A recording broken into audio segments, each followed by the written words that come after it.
ये रिलेशन अच्छा एक्चुअल में क्या है? क्या एक्चुअल में फिजिकल लेवल पे कोई रिलेशन होता है या माइंड के लेवल पे होता है? और फीलिंग्स चेंज होती रहती हैं। मानते हो सब लोग? मैं कुछ गलत तो नहीं कह रहा? फीलिंग्स बदलती रहती हैं।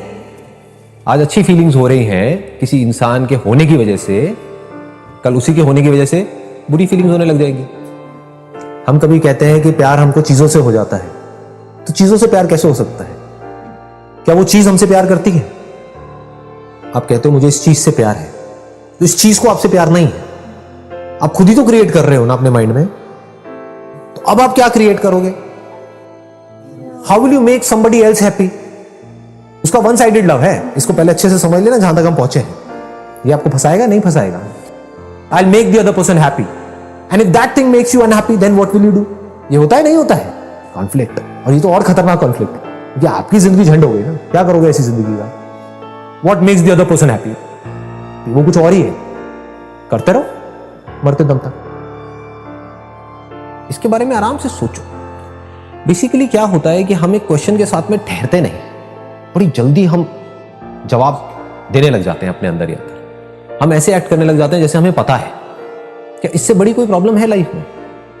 ये एक प्रॉब्लम है थॉट के लेवल पे खुश होने में। दूसरा प्रॉब्लम, अगर आपने इस थॉट को पकड़ा है जिसकी वजह से आप खुश हो रहे हो कि मैं उस इंसान के साथ रिलेशनशिप में हूं जिस इंसान को मैं इस दुनिया में सबसे ज्यादा प्यार करता हूं या करती हूं, इसकी वजह से आप खुश हो रहे हो, तो क्या इसका अपोजिट थॉट, यानी कि ये रिलेशन कभी भी खत्म हो सकता है, वो उसके पीछे नहीं पड़ा हुआ है, उसका पीछा नहीं कर रहा है, तो क्या इसके पीछे दूसरा सिक्के का ये पहलू नहीं है कि रिलेशन कभी भी खत्म हो सकता है, वो मर सकता है इंसान? ये दोनों अलग अलग नहीं है, एक ही सिक्के के दो पहलू हैं। हम क्या करते हैं, इनको अलग अलग देखने लग जाते हैं। हेड और टेल निकालो, एक सिक्के में से हेड निकालो, टेल निकालो, निकालो। है कोई तरीका निकालने का? रहेंगे तो दोनों रहेंगे, नहीं तो एक भी नहीं रहे। अगर इस सच को आप देख लो, यानी कि जितना हम झूठ में जीते हैं, ये सब क्या है, मोबाइल फोन की दुनिया, सब झूठ नहीं है। फेसबुक पे सब ऐसा खिलखिलाते हुए अपने आप को दिखा रहे हैं कि उनसे ज्यादा बढ़िया लाइफ तो किसी की है ही नहीं। आप देख रहे हो एक से एक पिक्स आ रही है, I am having the best time of my life. 4 दिन बाद पता लग रहा है अलग हो गए। अब कुत्ते बिल्ली की तरह एक दूसरे से लड़ रहे हैं, मैं उसको छोड़ूंगी नहीं, मैं बर्बाद कर दूंगी। सब झूठ नहीं है, सब दिखावा नहीं है चारों तरफ। शुरू में क्या होता है, शुरू में अट्रैक्शन होता है, जिसको हम प्यार बोलते हैं। वो कुछ नहीं है, अंदर केमिकल लोचा चल रहा होता है, दिमाग खराब होता है शुरू। फिर जैसे ही वो कुछ दिन या कुछ हफ्ते या कुछ महीने निकल जाते हैं, जब दोनों को एक दूसरे की आदत पड़ जाती है, फिर वहां पे लड़ाई झगड़े शुरू होते हैं। बट यहाँ पे कोई नेचुरल थोड़ी है, दोनों को एक दूसरे से कुछ ना कुछ चाहिए। अगर वो दोनों को ना मिले एक दूसरे से, तो रिलेशनशिप खत्म हो जाती है। सिंपल है, यही हालत है, इंस्टेंट ग्रेटिफिकेशन। तो ये क्या करेगी, आपको फंसा देगी चारों तरफ से। चीजों से आप एक्चुअल में नहीं जुड़ते हो, लोगों से आप एक्चुअल में नहीं जुड़ते हो, अपने जो आइडियाज हैं, कॉन्सेप्ट्स हैं माइंड में बनाए हुए हैं, सुंदर के बदसूरत के, उससे आप एक्चुअल में नहीं जुड़ते हो। कुछ करा लेने से आप सुंदर नहीं हो जाते हो, बदसूरत नहीं हो जाते हो, सिर्फ अपने माइंड के लेवल पे वो चेंजेस चल रहे हो। अपने ही माइंड में एक थॉट क्रिएट किया कि नाक लंबी मतलब बुरी, छोटी मतलब अच्छी, रंग काला मतलब बुरा, गोरा मतलब अच्छा, और फिर उसके पीछे भाग रहे हैं। एक्चुअल में असली सुंदरता किसको कहेंगे? कि जो है उसको बदलना, या जो भी है जैसा भी है उसको पूरी तरह से एक्सेप्ट कर लेना, उसको रियल ब्यूटी कहेंगे अंदर से। बट ऐसी एक्चुअल में है? ऐसा हम कभी सोचते नहीं है, क्योंकि लोग हमारे आसपास में हमको रियलाइज कराने के लिए बैठे हैं।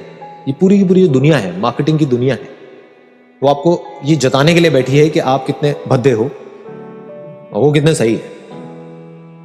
और वो जिसकी वजह से आपके अंदर बड़े अच्छे थॉट्स आ रहे थे, मैं तो पता नहीं क्या बन गया हूं किसी और को देख करके, और हो सकता है जिसको देख करके ऐसे थॉट्स आ रहे थे वो आपसे और आगे निकल गया, अब और परेशान हो रहे हो। तो ये तरीका है जी दुनिया के पास में खुश होने का।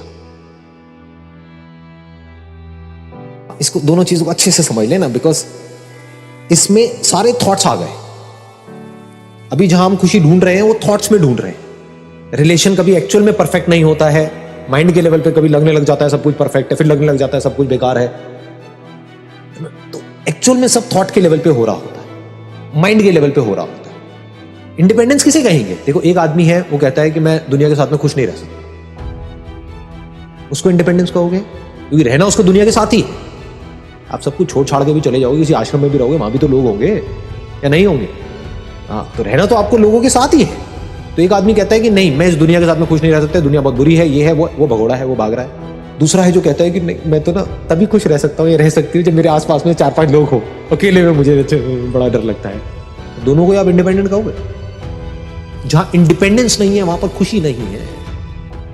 कहने का मतलब है कि जो प्लेजर्स होते हैं, जैसे हम उसमें इंडल्ज हो जाते हैं तो हम फंसते चले जाते हैं। बट रिलेशनशिप्स अगर मीनिंगफुल है, एक्चुअल में दोनों तरफ से है, टू वे रिलेशनशिप है, वो हमें कभी फंसाती नहीं। अगर दोनों दिल से एक दूसरे के साथ में जुड़े हुए हैं, दोनों एक्चुअल में एक दूसरे से प्यार करते हैं, एक्चुअल में एक दूसरे की केयर करते हैं, तो क्या वो रिलेशनशिप कभी भी बोरिंग हो सकती है? कभी हमें फंसा सकती है? डीप मीनिंगफुल रिलेशनशिप जहां पे सामने वाले की आंखों में आपको नजर आ रहा है कि आप उसके लिए क्या हो, और आपके भी दिल में एक्चुअल में वो सामने वाला कुछ है, जैसे आपके पेरेंट्स, उनके साथ में अगर हमको मीनिंगफुल टाइम स्पेंड करना आ जाए तो वो कितना लंबा चल सकता है। मतलब कहने का है कि जो डीप मीनिंगफुल रिलेशनशिप्स हैं हमारे पेरेंट्स के साथ, वो मिसिंग है। तो जब आपके पेरेंट्स के साथ ही आपके डीप मीनिंगफुल रिलेशनशिप्स मिसिंग है, मतलब आपको ये प्रैक्टिस ही नहीं है कि टिक करके किसी के साथ में क्वालिटी टाइम कैसे स्पेंड करते हैं, तो आगे जाकर के लाइफ में और किससे क्या रिलेशनशिप बनेगी? उनसे ज़्यादा तो अपना आपको कोई है ही नहीं। अगर उनसे हमारी रिलेशनशिप नहीं बन पा रही, आगे और किससे बनेगी? जैसे आप किसी इंसान के साथ में रिलेशनशिप में जाओ और थोड़ी बहुत लड़ाई झगड़े हो जाए, थोड़ी सी प्रॉब्लम्स हो जाए, तो आपका वो छोड़ो उसको। शुरू में होती ही हैं प्रॉब्लम्स, क्योंकि उसकी अपनी अलग पर्सनालिटी है, आपकी अपनी अलग पर्सनालिटी है, तो शुरू में तो क्लैशेस होने ही होने। तो वहां पर क्या चाहिए? पेशेंस चाहिए, to understand the other person. तब धीरे धीरे धीरे धीरे जा करके एक ऐसा दिन आता है when you are truly in a state of love. अब अगर वहां पे हमारे अंदर पेशेंस ना हो तो कभी भी लाइफ में हम एक्चुअल में जो प्यार है उसको कभी एक्सपीरियंस नहीं कर पाएंगे। प्यार का मतलब क्या? वननेस, कि जब हम इस तरीके से जुड़ जाएं, अलग होना पॉसिबल ही ना हो, जहां पे साथ रहने के लिए किसी मोटिवेशन की जरूरत ना हो और पूरी दुनिया भी आकर के आपको डिमोटिवेट करे उस रिलेशनशिप को लेकर के, तब भी आप अलग ना हो, उसी को तो प्यार कहेंगे।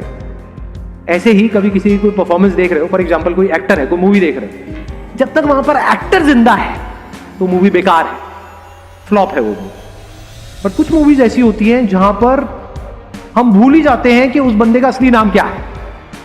जैसे 3 इडियट्स देखिए सबने, रैंचो। तो क्या उस वक्त जब आप मूवी देख रहे थे आप आमिर खान को देख रहे थे या रैंचो को देख रहे थे? बट वो तो आमिर खान है। तो आमिर खान खो गया था, क्या था वहां पर? रैंचो था।